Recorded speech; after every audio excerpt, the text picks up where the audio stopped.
Hey everyone, welcome back. Thanks for joining us. Today we got a brand new story to share with you. So let's begin. Some people ruin their lives and never fully grasp how or why they did it. My wife, Francesca, is one of those people. My name is Matthew, and if you've ever been blindsided by someone you trusted, this story might just hit home. I thought Francesca, my wife, was my biggest supporter. I was wrong. This is the story of how I caught my wife cheating on me with my boss. And the moment I saw it for myself, I knew nothing would ever be the same again. You know, I've always believed that hard work pays off, that if you put in the time, the effort, the sacrifice, eventually you'll see the rewards. I worked at Sterling Enterprises, one of the most prestigious firms in the industry. While some of my colleagues left the office at 5 p.m. sharp, I stayed behind, making sure every report was flawless and every strategy airtight. I wasn't just doing the bare minimum. I was investing in my future. And now, it was finally about to pay off because the company would be holding the annual Sterling Enterprises dinner. It was formal, exclusive, and high stakes. Promotions weren't just sent out in emails. They were announced in front of hundreds of executives, clients, and employees. If you got called up that night, it meant your work was recognized, that you were on your way to something bigger. And I was one of the top contenders. I knew my name was in the discussion for a major promotion. This wasn't just about getting a new title. It meant higher pay, more opportunities, and real power in the company. That night was supposed to be a celebration. Not just for me, but for us. If there was one thing I was sure of, it was Francesca, my wife, my biggest supporter, my partner. We had been together for years and through everything. She wasn't just my wife. She was the person who made me believe in myself, even when I doubted. I never once questioned her loyalty. I never had a reason to. At least, that's what I thought. The night of the company's annual dinner had finally arrived. The venue was exactly what you'd expect from a firm like Sterling Enterprises. I felt proud not just because of my career, but because of who was standing beside me, Francesca. Francesca looked incredible. She had always been effortlessly beautiful. But tonight, she carried herself with an elegance that turned heads the moment we walked in. I introduced her to my colleagues, and, as always, she knew exactly what to say, exactly how to hold conversation. And people loved her for it. She smiled, laughed, and made small talk, completely at ease in a room full of high-powered executives. Even some of the senior partners, the ones who barely acknowledged most employees, were drawn to her. I stood beside her, watching, basking in the admiration she received. This was my wife, my partner, the woman I had built my life with. And in that moment, I felt proud to have her by my side. But as the night went on, I started noticing things. Francesca, my wife, seemed to be gravitating toward Gerald, my boss, a man with power, influence, and connections. He wasn't just respected in the company. He controlled opportunities. He decided who moved up and who stayed stagnant. At first, it seemed harmless. She was just being friendly, right? I told myself, she's just being polite. She's just making conversation. But my gut was telling me otherwise. At a point, Gerald leaned in, saying something I couldn't hear, and Francesca smiled. I felt like an outsider, like I was watching something unfold that I didn't understand. And for the first time that night, I felt uneasy. Hours later, Francesca leaned in close, placing her hand lightly on my arm. "I need to take this," she said, lifting her phone slightly. I glanced at the screen. No name, just a number. So I just nodded. "Yeah, sure. I'll be here." She smiled, squeezed my arm, and walked off, disappearing into the sea of well-dressed executives and servers carrying trays of champagne. At first, I didn't think anything of it. I kept my focus on the conversations around me, nodding along as my colleagues discussed market trends and upcoming projects. But then, 20 minutes passed. Francesca was still gone. I casually glanced around the room, expecting to see her somewhere, maybe near the bar or chatting with another guest. Nothing. Another 5 minutes. I checked my phone. No messages from her. Maybe she stepped outside where it was quieter. Maybe the call was just taking longer than expected. I turned back to my conversation, trying to push away the slight unease creeping up my spine. But then, another 5 minutes. Now it had been 30 minutes since she left. And suddenly, I wasn't so sure anymore. I felt someone nudge my arm, snapping me out of my thoughts. It was Eric, one of my colleagues. We weren't exactly close, but we had worked together enough times to have a decent rapport. He leaned in slightly, swirling the whiskey in his glass, and muttered just loud enough for me to hear, "You're a patient man, bro." If my wife was that close to my boss, I'd have questions. I let out a laugh. "What are you talking about?" I asked, keeping my voice casual. Eric took a slow sip of his drink and shrugged. "Come on, man. We all see it. She's been cozying up to Gerald all night, laughing, touching his arm, giving him those looks." I didn't respond. I couldn't. I just smiled and told him my wife was being friendly. By now, the unease sitting in my stomach had turned into full-blown suspicion. I checked my watch.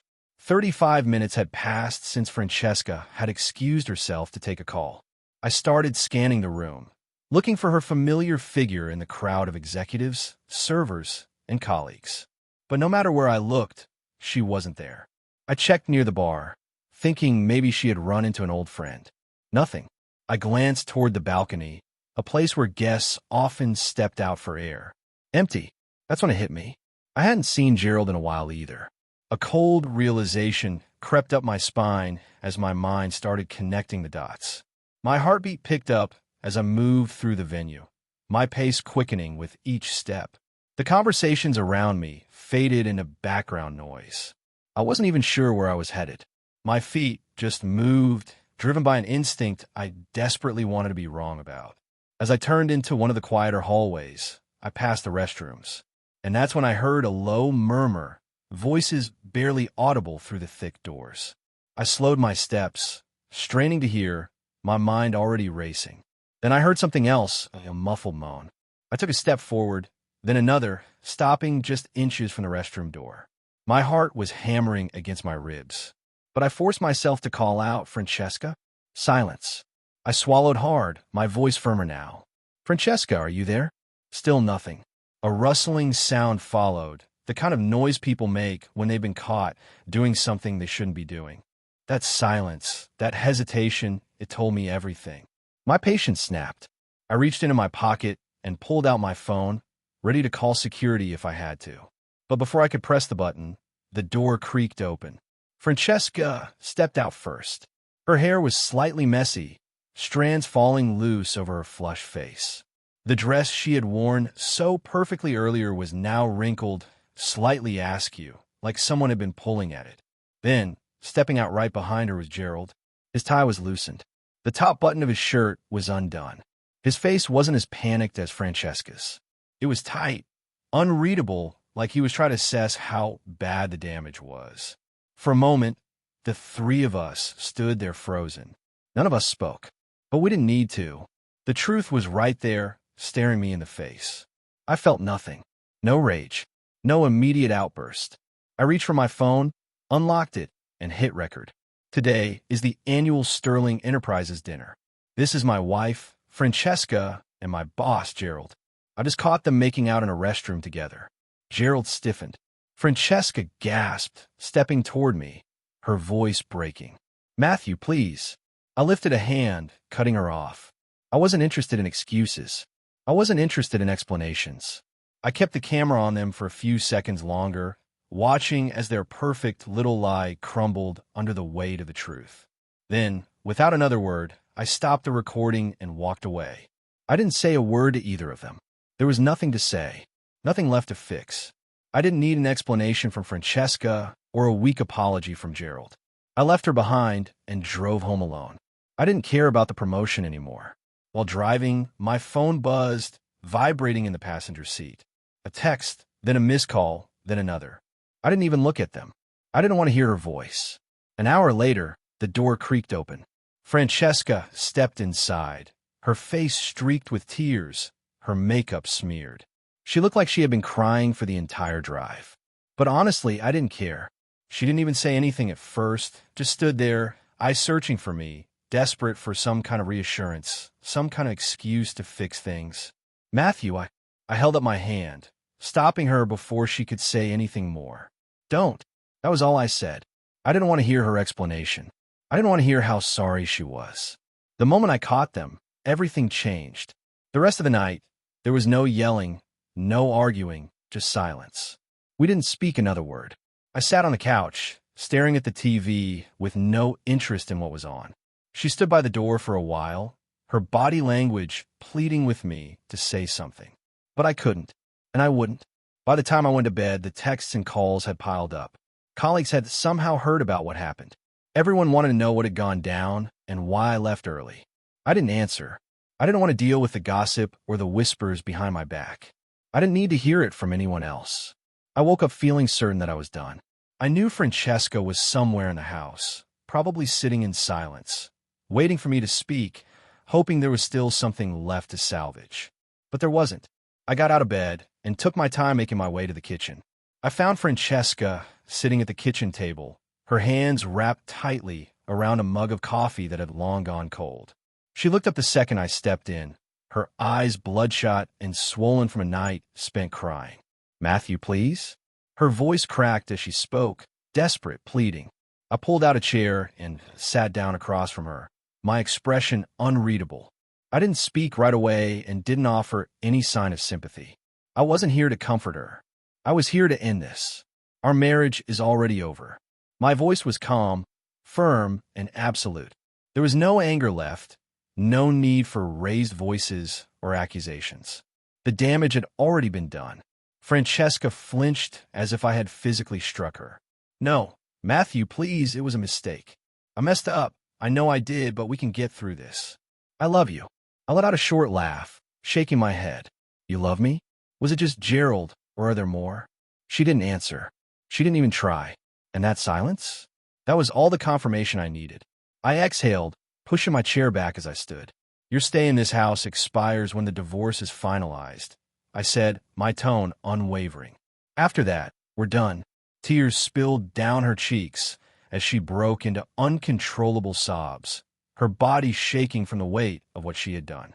I turned and walked away, leaving her alone with the only thing she had left, the consequences of her own betrayal. News travels fast in corporate circles, but a scandal like this, it spreads like wildfire. It started as whispers, colleagues exchanging knowing glances. At first, I ignored it. I had no interest in being part of the office gossip mill. By Monday morning, the higher-ups had gotten word of what went down at the company dinner. Gerald being caught sneaking around with an employee's wife wasn't just an embarrassing personal failure. It was a professional disaster. The company prided itself on integrity and leadership, and Gerald's actions didn't just cross the line. They obliterated it. An internal investigation was launched, and as they dug deeper, they found something that didn't surprise me at all. Gerald had a history of affairs within the company. Francesca wasn't the first. Turns out, he had used his position to pursue multiple women in the workplace, manipulating situations to his advantage. Some were consensual. Others were blurred lines of coercion masked as mentorship. HR had turned a blind eye before, but now they had evidence witnesses and a scandal too big to ignore. By the end of the week, Gerald was placed on leave. A week later, he was fired. Just like that, his career, his entire reputation was destroyed. The powerful, untouchable boss who had once decided the future of others had his own future ripped away. And me? I didn't celebrate. I didn't gloat. I didn't even care. By the time Gerald's downfall was complete, I had already moved on. Francesca, on the other hand, she still didn't get it. Even after the dust settled, even after everything came crashing down, she still looked at me with those same desperate, confused eyes, as if she couldn't understand why it had all fallen apart. Some people ruin their lives and never fully grasp how or why they did it. She was one of them. And honestly, that wasn't my problem anymore. Weeks passed after our separation. My life started to feel normal again. Work was steady. My routine was back. And for the first time in a long time, I felt like myself. And then one night my phone buzzed. A single message. "I miss you. Can we talk?" I stared at the screen, letting the words sink in. I read it. I deleted it. And I moved on. No response. No closure conversation. She made her choices. And I made mine. So, what would you have done? Would you have given her another chance? Would you have stayed and tried to fix it? Or would you have done what I did? Walked away? No second chances, no explanations. Here's the truth. Some betrayals can't be undone. Some people will only realize what they lost when it's too late. And by then, you won't even care anymore. Thanks for watching. If you've ever been in a situation like this, drop a comment. Let me know what would you have done. Thanks for watching. If you enjoyed this video, don't forget to like, comment, and subscribe for more stories like this. See you next time.